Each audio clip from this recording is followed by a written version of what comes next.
La vivencia es como debe ser. Es sentir desde la perspectiva espiritual. Es una sensación que generalmente se identifica con mayor fuerza en donde está ubicado el corazón. Para otros pudiera ser en el centro del pecho. Se pudiera describir de varias formas. Algo como una sensación de pesadez fuerte, una sensación de calor, como si el corazón se creciera y adquiriera una forma que presiona a los lados donde está ubicado, pero no genera dolor ni incomodidad. Y nos acostumbramos a centrarnos allí, en el corazón, porque como sociedad, sin darnos cuenta, nos fuimos alejando de nuestro cuerpo, desconectándonos de lo que pasa con él, desde la vivencia terrenal a la que llegamos con vestidos de otras vidas, los cuales vamos redescubriendo a medida que avanzamos en la presencia de existencia, a veces recordados cuando estamos conscientes. El sentir es diferente, es más condicionado por los comportamientos humanos, las construcciones colectivas, está permeado por lo que llamamos la perspectiva humana. Cuando es algo positivo está asociado a una fuerte emotividad, alegría, felicidad. El corazón se acelera. Y cuando es una situación que se califica de negativa, entre comillas, viene también un cambio de ritmo cardíaco y hay sensaciones asociadas a la tristeza, la melancolía, el miedo, el susto, la rabia. En un momento determinado el corazón puede acelerarse o puede disminuir sus pulsaciones y la persona sentir que le falta aire para que éste continúe su función armónicamente. Cuando se aprende a sentir, realmente se aprende a no calificar de negativa o positiva la vivencia. Se aprende a saber que esa circunstancia, esa situación, ese entorno es lo que es. Cuando se aprende a sentir, se es consciente que somos unidad y que como en todo existe la luz y la sombra en armonía y que ambas aristas son el perfecto complemento de la existencia. Se aprende a identificar fácilmente si va a pasar algo o no. Es una sensación de tranquilidad. Se aprende que ser conscientes de sentir emociones, sensaciones, sentimientos nos ayuda a entender lo que vemos, vivimos, construimos, pensamos. En el mundo espiritual no se califica la situación o la vivencia. Simplemente es como debe ser.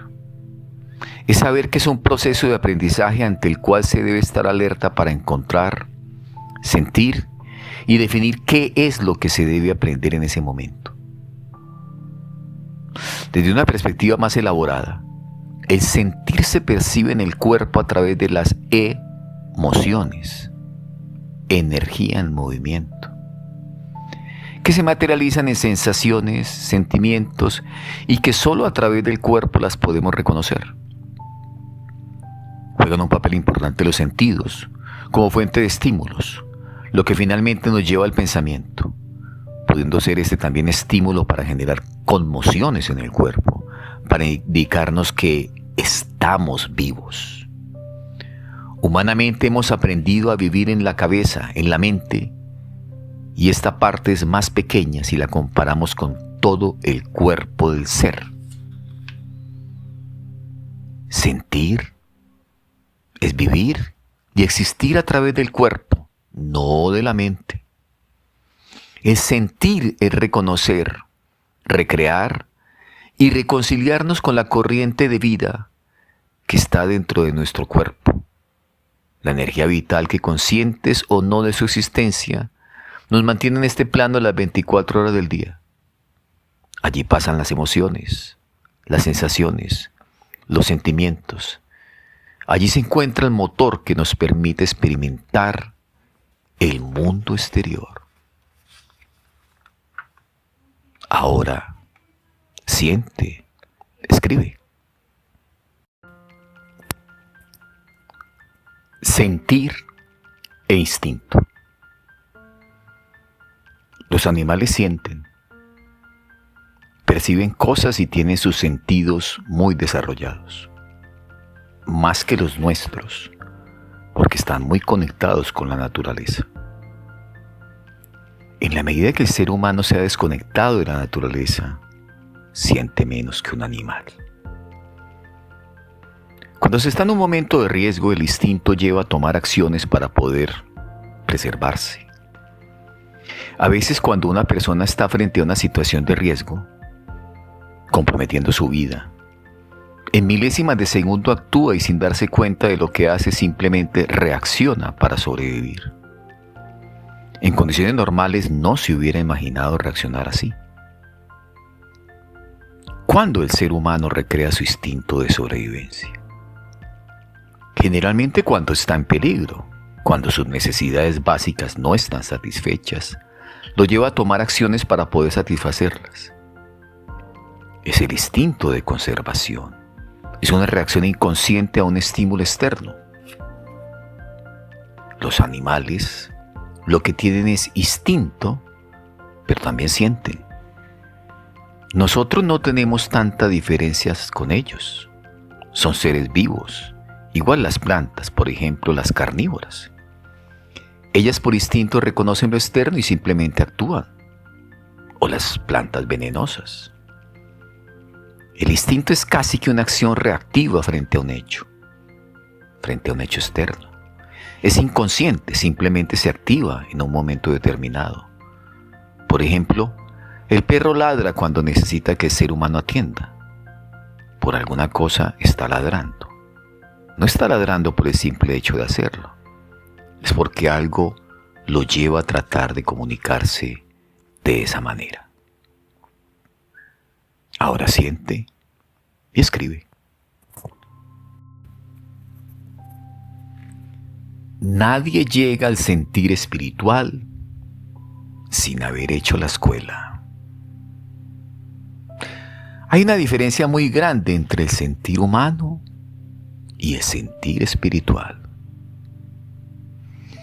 Cuando se siente espiritualmente, ni hay frío, ni hay calor, ni hay positivo, ni hay negativo, ni hay malo, ni hay bueno. Simplemente se aprende que es así. Y lo más importante es que cuando se sabe que es así, es un acto de absoluta fe.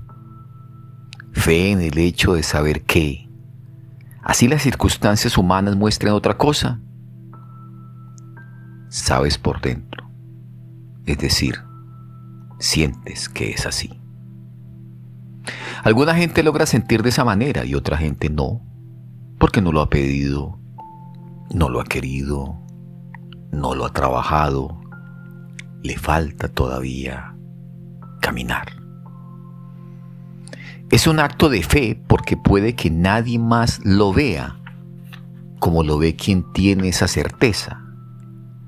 Pues la persona sigue caminando por la línea del medio y cuando pasa el tiempo y los hechos se dan, se muestra que efectivamente eso que sintió era lo que tenía que ser y no de otra manera. Todos recorremos el mismo camino, todos. Así sea de diferente manera, pero todos. Algunos o algunas hemos expresado con vehemencia que queremos conocer, saber, caminar, escuchar, sentir lo que terrenalmente no se siente, no se ve.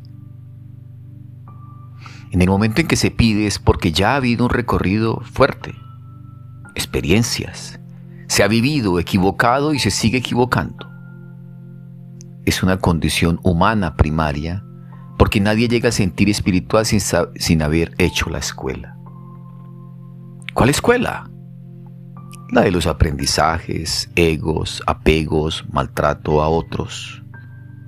Eso es de mucho recorrido. Puede ser varias vidas. Si la persona lo trabaja, lo pide, lo logra. Y hay otros que ya han trascendido tanto el caminar que llegan con ello. Hay gente que no. Hay quienes así quieran nunca van a alcanzar a sentir esos planos, al menos no en una sola vida. Es un proceso evolutivo total. Para alcanzar ese nivel de sentir, lo que tienen que hacer es aprender y soltar. Cuando se está en esa condición humana, el sentir espiritual es la forma como nos comunicamos con el Padre. ¿Y quién es el Padre? ¿O qué es el Padre? Dios. ¿Y qué es Dios? Es el todo, el origen, el fin, la energía. Llámesele como se le quiera llamar.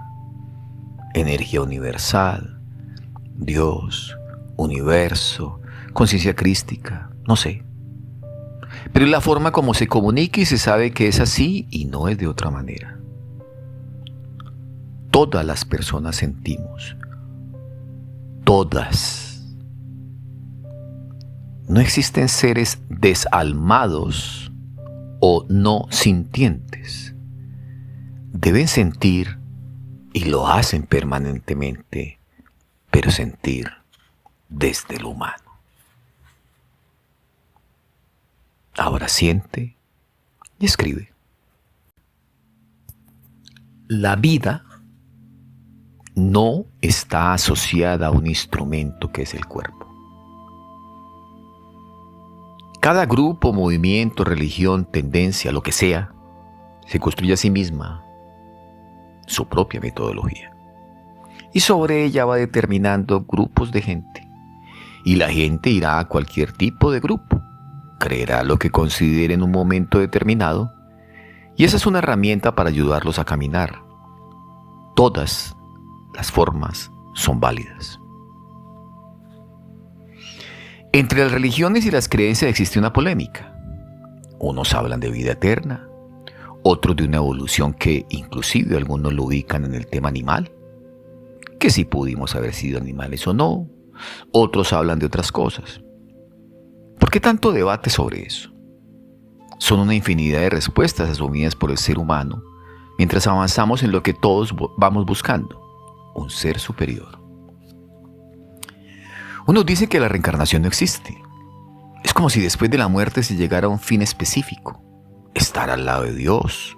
O dicen que los pecadores, es una palabra que no me gusta, se irán a otro lado a pagar sus penas. Consideran que solamente hay dos caminos, o el cielo o el infierno. Y hablan de un purgatorio, un lugar intermedio donde los que medio se comportaron purgan sus penas.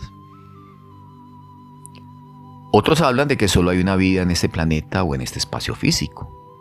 Y cuando te mueres, vas a la vida eterna. Y esa vida eterna puede ser o en el purgatorio, o en el infierno, o en el cielo.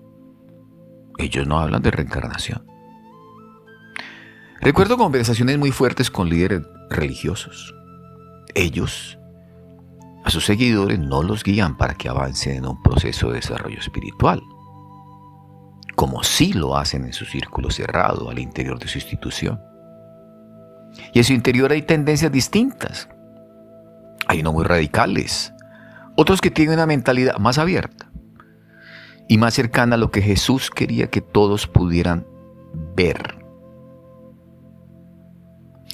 La reencarnación para algunas religiones no va, pero en su filosofía interna experimentan conexiones espirituales que les reafirman que es así.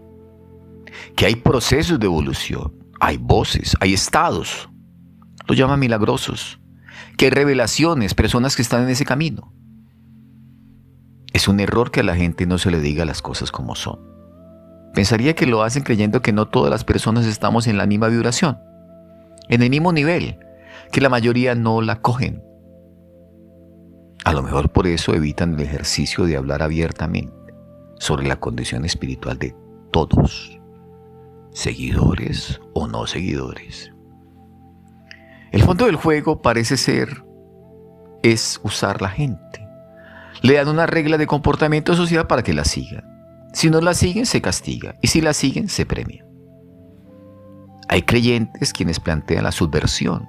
Subvertir el orden, las reglas sociales humanas y otra gente no. La generalidad ha sido la obediencia. ¿Por qué creo que hay utilización religiosa? Porque al interior de grupos de poder de religiones existen conocimientos, experiencias y revelaciones de tipo espiritual. Y esas personas, aún sabiéndolo, siguen predicando y planteando a los seguidores, a los simpatizantes, cualquier tipo de acciones que uno sabe que no pudieran ser válidas. Otro tema. Los seguidores, ¿por qué están ahí? Están ahí porque dentro de su proceso sienten que es una de las formas como se pueden encontrar, conectar y evolucionar hacia el ser superior. Y está bien. Sea cual sea la corriente, cada una de ellas profesan ideologías, métodos, creencias que son valiosas al ser humano en su búsqueda de lo superior, en el permanente cuestionamiento de qué soy, para dónde voy, qué hago aquí. ¿Qué es lo que ellos no dicen con respecto a eso? Que Dios no es una cosa que está allá. Que cada ser humano tiene un proceso que está manejado, orientado, determinado en una co-creación entre ese ser humano, ese espíritu y su esencia que es Dios. Es un proceso unipersonal.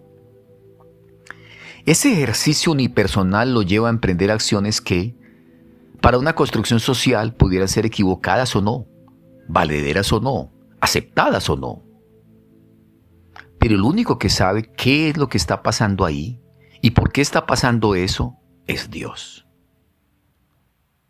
que ya definimos en otro capítulo, su esencia.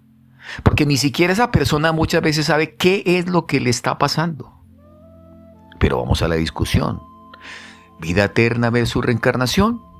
¿Por qué se asume la postura de la vida eterna y por qué se asume la postura de la reencarnación? Las dos son válidas, pero son diferentes. Porque una cosa es que al ser humano se le diga, vea, usted se muere y se va o para el cielo, o para el infierno, o para el purgatorio.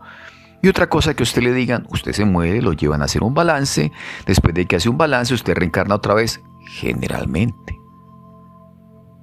La postura de la vida eterna es que si usted se porta bien aquí, entre comillas, bien, usted tiene derecho a llegar al cielo. Pero también hay religiones o creencias que dicen que si usted se porta bien, matando a 50 personas en un atentado, usted llega al paraíso. Y los hombres tienen vírgenes a su disposición y etcétera, etcétera. Otra corriente dirá, sea buen esposo, sea buen hijo, sea buen padre, no le robe a nadie. Las dos posturas son iguales, porque la vida no está limitada a un instrumento que es el cuerpo.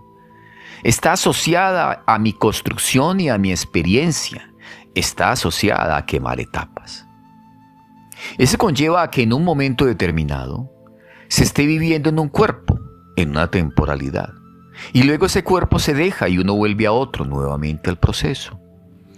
¿Jesucristo reencarnó? Unos dicen que sí, otros que no. Pero si era un ser de luz, ¿para qué volvería a encarnar si ya está en otro plano haciendo otra cosa? Ahora siente y escribe. La muerte no existe.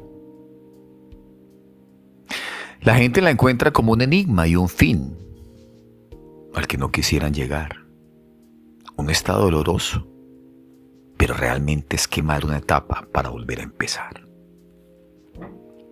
La muerte es una palabra que está asociada a una materia, a un vehículo que le ha servido al espíritu para hacer un proceso, que quiere hacer o necesita hacerlo. ¿Qué muere? El espíritu no se muere, lo que muere es esa materia. ¿Qué se muere o qué cesa? Cesa un vehículo que hemos usado para el proceso de aprendizaje en este periodo de tiempo. El cuerpo, esa materia, eso es lo que muere. Nosotros estamos acostumbrados a honrar una materia y no a reconocer ese espíritu, y por ello aún no nos recreamos en la esencia.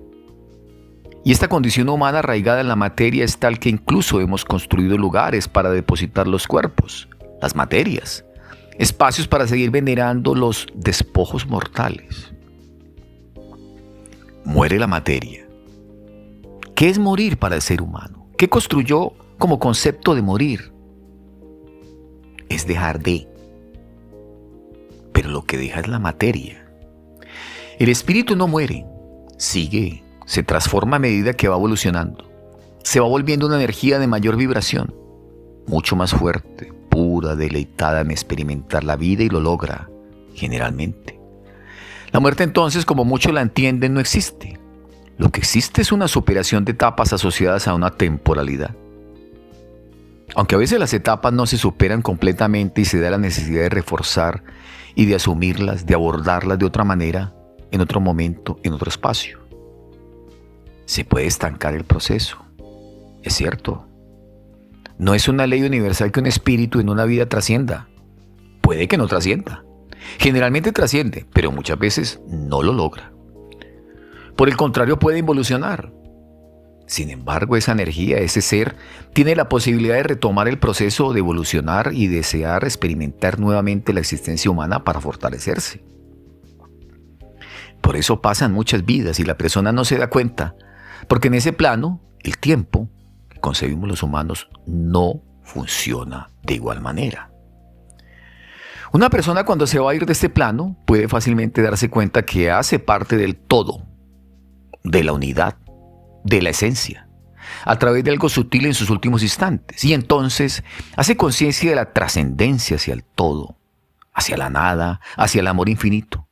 Hace conciencia que lo contiene todo porque su espíritu hace parte del todo. Y al revés. Parece que cuando el bebé está naciendo en los primeros semestres de existencia todavía trae mucho de su vida anterior. Esa es una posibilidad que tienen los niños aproximadamente hasta los 4 o 5 años. Es muy curioso, pues es tanto para el comienzo de la vida como al final de la vida.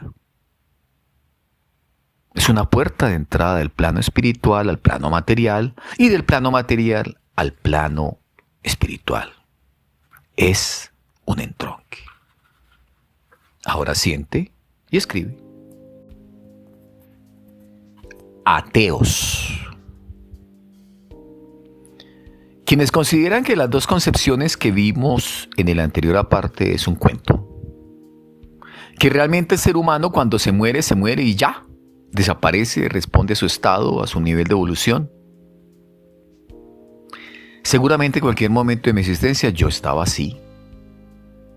Ellos no consideran su esencia, no creen en un ser supremo, en un Dios. Y eso no quiere decir que sean malos. No, ser ateo no es ser malo. No consideran su esencia y viven al día, pero no espiritualmente, sino materialmente. He conocido personas totalmente ateas a quienes la vida las ha llevado a encontrarse a sí mismas. Una de ellas ya se fue y la otra sigue aquí en su proceso. A uno de ellos le ha tocado vivir cosas muy fuertes. Un proceso de aprendizaje muy duro, dada su visión y concepción de vida, y en su construcción de ateo, de golpearse, caerse, tropezar, volverse a caer y volverse a levantar. De mirarse y sorprenderse a sí mismo sobre la existencia de una parte espiritual del ser humano que vale la pena abordar. Se ha dado el permiso de adentrarse en ese mundo interior. Mirarse no quiere decir que lo conduzca a un proceso espiritual. A lo mejor lo conduce a ser más ateo de lo que ya es. No importa. Lo relevante es que se mire. Que se mire, que se mira, que se revisa, que se cuestiona, que se busca. Y esa es la esencia del ser. Ser ateo no debe ser una condición de rechazo por aquellos que profesan religiones y deidades. Conozco varios ateos que, en un momento determinado, con su comportamiento, con su actuar cotidiano, sin saberlo, aportan más que otros seres que representan religiones. Ahora siente y escribe.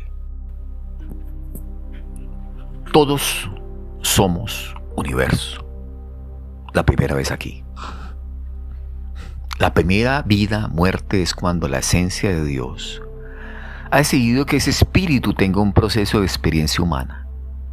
Y empieza ese proceso. El espíritu existe desde antes. El espíritu es eso que uno no sabe qué es, pero sabe que existe, que está dentro de uno. Es energía de Dios, es energía divina. Bueno, ¿y qué gana encarnándose? Esa es una pregunta que me he hecho mucho. La respuesta sería tomar conciencia. Alguien podría decir, pero ¿tomar conciencia de qué? Si es parte de Dios. Claro, a manera de analogía, porque uno está en la casa y sale de la casa, y al final de sus días terrenales vuelve a la casa. Recuerda que ese fue el principio y que ya recorrió el camino. Y que ya aprendió lo que quería y o necesitaba aprender. O que aprendió lo que tenía que aprender.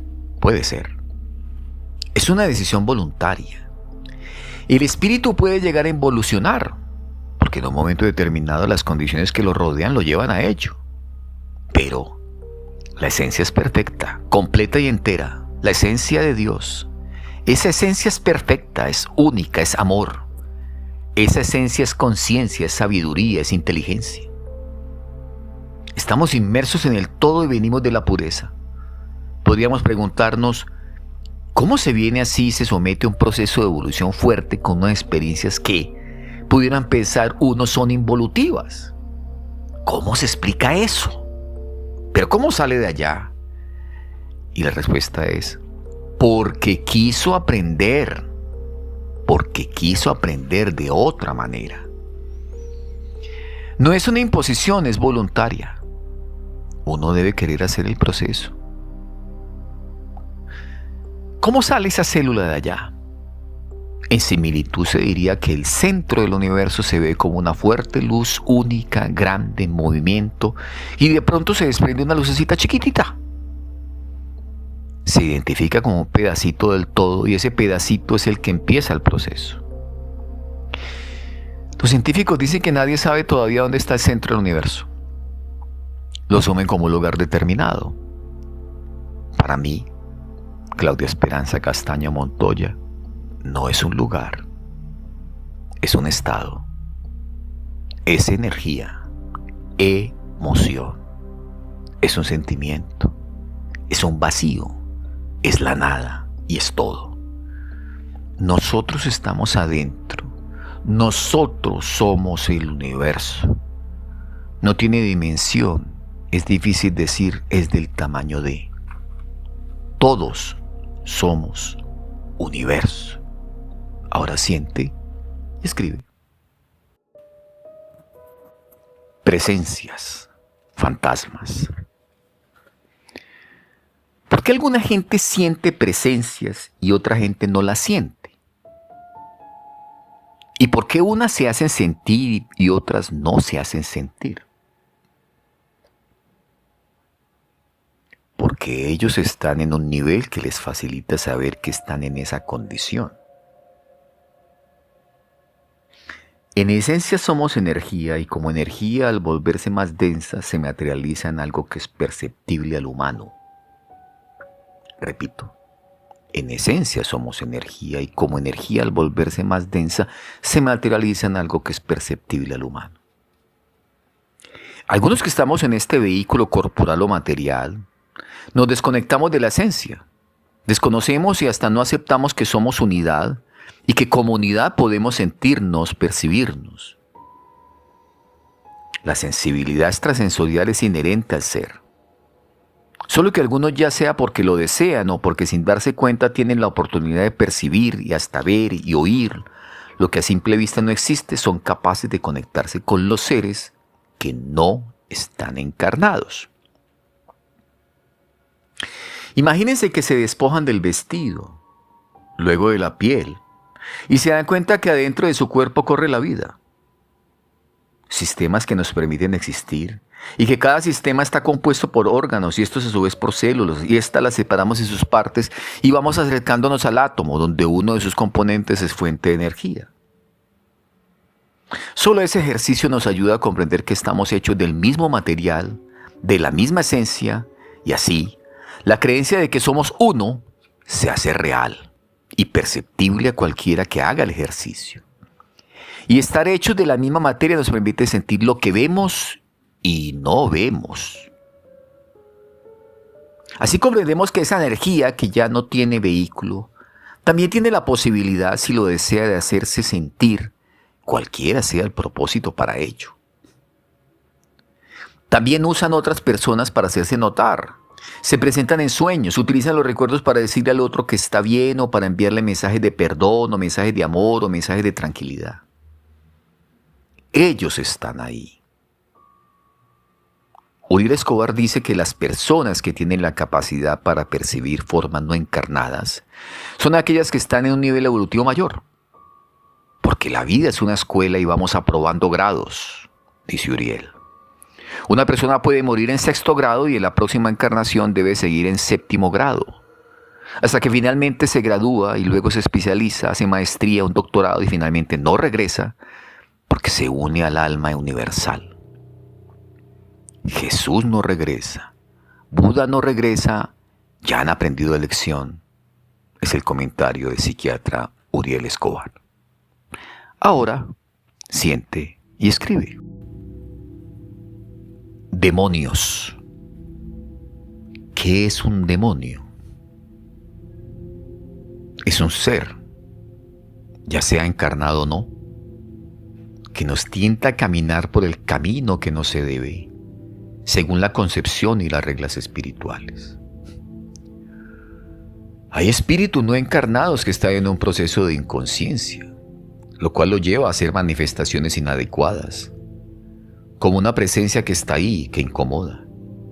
Se le puede incorporar a otros seres, siendo entonces necesario hacer exorcismos para poderlo regresar a su estado inmaterial. Hay unos llamados larvas astrales, aquellos seres involucionados que no han podido trascender. Esa calificación tampoco me gusta.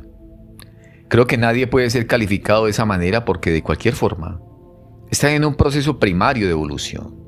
Y en ese proceso primario de evolución pudiera haber mucha desconexión, desconocimiento de su esencia. Y así, mucha inconsciencia frente a los comportamientos, frente a lo que necesitan desarrollar para ir avanzando en su relación con los demás. Y con Dios, que finalmente es uno solo. Todos somos uno. Esos seres que están involucionados son los que están en un estado inmaterial y que incomodan, y que son usados por seres humanos como unas herramientas peligrosas. Pueden hacer daño. Son seres involucionados con materia y que pueden hacer. Todos estamos en un proceso de aprendizaje. Discrepo de decir, vienen a hacer daño porque les gusta. No, simplemente también están en su proceso. No todos los que encarnamos llegamos sanitos. ¿Qué es lo que cada niño tiene al nacer? Tiene la pureza de la conexión y su condición espiritual cualquiera sea. Pero, si es un ser involucionado y le tocó reencarnar, tiene la posibilidad de evolucionar, pero fácilmente lo que hace es seguir igual. Pero eso no va a ser permanente. Esa situación no es permanente porque si fuera permanente no habría la posibilidad de que ese ser, que es el parte de todos, parte de la unidad, en un momento determinado alcance a manifestarse en esencia en la perfección de Dios. Pudiéramos tener 10,000 vidas sin un proceso evolutivo hacia la conciencia del ser.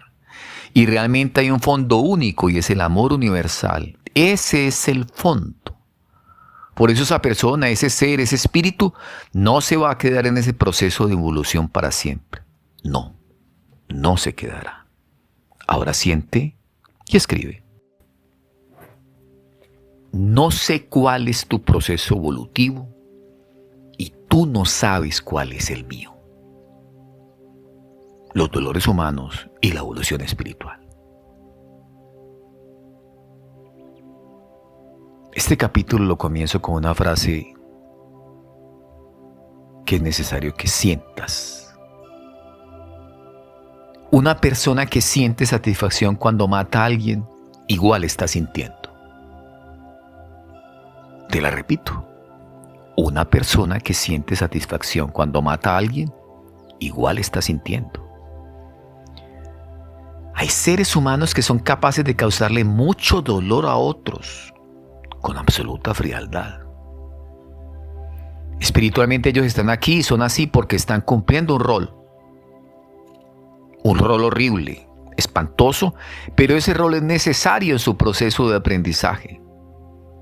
Están viviendo lo que les toca vivir Y nosotros, en nuestra condición humana, no entendemos eso, porque no estamos preparados para entenderlo.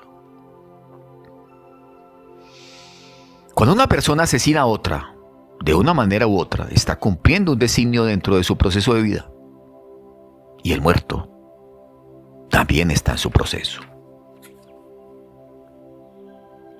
Cuando Adolfo Hitler y los nazis montaron una máquina de exterminio de judíos, se daba un proceso de aprendizaje para toda la humanidad. Hitler y sus compañeros, inconsciente o conscientemente, más inconsciente que cualquier otra cosa, creían en una condición humana perfecta. Y lo que él pretendía era que lo que no fuera perfecto es imperfecto. Y lo imperfecto hay que eliminarlo, independientemente de si eran seres vivos o no. Hablaba de una raza pura. Pero ese proceso de aprendizaje tan absurdo, tan triste, tan duro para la humanidad, llevó a la humanidad a tomar alternativas para evitar que eso volviera a pasar. Y todo pasa así. Quien estrella un avión a voluntad ha cumplido una fuerte tarea. Desconozco el proceso evolutivo de cada una de las personas que iban en el avión y de todas las familias, relacionados y amigos de las personas que iban en ese avión. Todos fueron impactados. Los de la empresa que construye el avión, la empresa comercial que vende el servicio, etc. En todo ese marasmo de cosas, todos estaban impactados en el camino de aprender. ¿Aprender qué? No sé. Porque eso es una relación unipersonal. Yo no sé cuál es tu proceso evolutivo y tú no sabes cuál es el mío. Ni el de nadie. Y tú no puedes aprender por cabeza mía, ni yo puedo aprender por cabeza tuya. Pero nos podemos ayudar. Pero solo mi decisión, solo mi actitud, solo lo que vivo puede llevarme donde quiero llegar. Pero solo tu decisión, solo tu actitud, solo lo que vives puede llevarte donde quieres llegar. El mal tiene permiso. Es una forma de evolución de la conciencia. Uriel dice, ¿qué es el mal? Sin duda es una calificación moral. No existe ni bueno ni malo, simplemente las acciones son. Muchos en Alemania justifican el actuar de Hitler y en Colombia y en muchos países del mundo hay grupos neohitlerianos.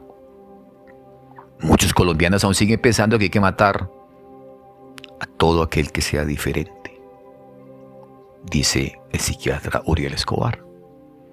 No es fácil de entender, porque estamos educados entre el bien y el mal. La humanidad avanza. En el plano espiritual avanza sobre un montón de desprendimientos físicos masivos. Pero si vamos a un plano espiritual, tiene permiso porque es una forma de evolución. Repito, la humanidad avanza en el plano espiritual sobre un montón de desprendimientos físicos masivos. Desprendimientos físicos masivos. Pero si vamos a un plano espiritual, tiene ese permiso porque es una forma de evolución. Cuando aprendí y conocí de esa situación, di un paso más adelante frente a nunca juzgar, nunca criticar, nunca calificar esa acción, ese hecho de alguien, porque no sabemos todo lo que se está moviendo frente a ese hecho, esa actitud, esa situación. Yo puedo no estar de acuerdo con eso y tú, pero sé que es así. ¿Cómo voy a estar de acuerdo con que un señor mate millones de seres humanos? No, nunca, jamás estoy de acuerdo con eso. Pero sé que tiene que ser así. Los seres humanos avanzan en el plano espiritual sobre un montón de desprendimientos físicos masivos. Repito, a veces tienen que morir miles y millones de personas para que avancemos como humanidad, como especie, como seres evolucionados. A ellos les tocó catastróficamente. A otros nos toca de otra manera. Cuando hay una situación catastrófica, la La mayoría de las personas no se dan cuenta de lo que está pasando. Millones de judíos eran inconscientes, incluidos los niños que murieron de la vivencia en ese momento, de su misma realidad humana. De igual manera estaban ajenos de la realidad espiritual. Eran inconscientes de su esencia y su indivisibilidad con la unidad, con el todo. En esa reflexión lo más complejo es el tema de los niños, desde el punto de vista espiritual. Se considera que un niño casi siempre es un ángel. Y es un niño que no supo lo que le ocurría y simplemente se fue. ¿Qué es lo que muestra la película El niño de rayas? Cuando un niño entra a una cámara de gas, no comprende la situación que está viviendo. Los conscientes desde lo humano pueden ser los adultos, saben lo que están transitando, pero no todos son conscientes frente a su condición espiritual. Es todo un debate, pues generalmente quienes mueren de manera violenta pueden no ser conscientes espiritualmente y duele.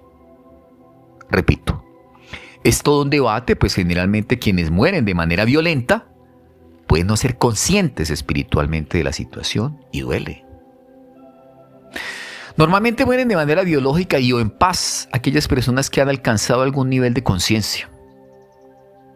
Una persona que fallece en fracciones de segundo o minutos difícilmente hace la catarsis para entender el proceso que está viviendo. Tengo la experiencia de quien sueña que el papá lo está llamando. Y a la semana o dos de haber tenido el sueño lo asesinan. Y el papá ya había desencarnado. Tampoco podemos decir que todos los que mueren de forma natural alcanzan el plano de la conciencia. Ni siquiera una persona que dentro del esquema social califica como una persona buena, sana, responsable, respetuosa, cumplidora de sus deberes, honesta, necesariamente es consciente. No, puede que no lo sea. Ahora siente y escribe. La última vez aquí. ¿Cuándo es la última reencarnación? Cuando estamos listos para asumir otras tareas del universo en otros planos distintos. Porque ya se está listo para servir desde otras formas de vida no encarnadas, sino en energía, en luz. ¿Y cómo se regresa? Se regresa como empezamos. ¿Cómo sabe uno que regresa? Porque se lo han dicho. Porque adentro está, porque percibe que ya la tarea de evolucionar ha cerrado y, obviamente, en esa evolución propia apalanca la evolución de otros y la evolución de otros le ha apalancado la propia. Llega un momento en que sabemos que ya, hasta ahí llegó esa tarea. Y hay otras para asumir, en otros planos, en otras formas, en la insondable e indescriptible opacidad del universo, en las tareas que como parte de Dios asumimos y que en este plano tal vez nunca entendamos. Igual, no hay afán. Ahora siente y escribe. Fin del libro El arte de sentir.